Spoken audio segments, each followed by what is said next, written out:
إذاعة جمهورية مصر العربية من القاهرة. كلمتين وبس.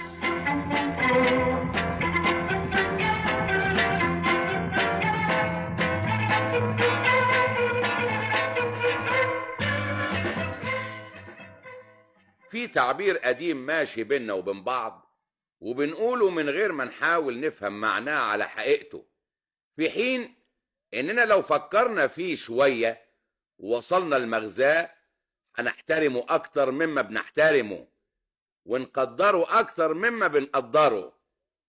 التعبير ده بيقول: بيني وبين فلان عيش وملح.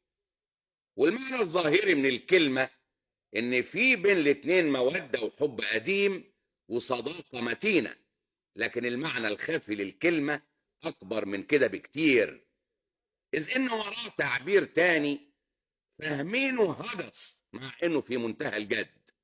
وهذا التعبير التاني هو بيت الشعر العامي اللي بيقول: إذا لم تكن لي والزمان شرنبرم فلا خير فيك والزمان ترللي.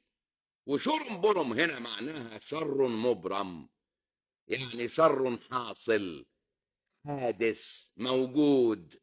وترللي يا حضرات السادة الأفاضل يعني تراءى لي، أي ظهر لي، يعني وضح لي.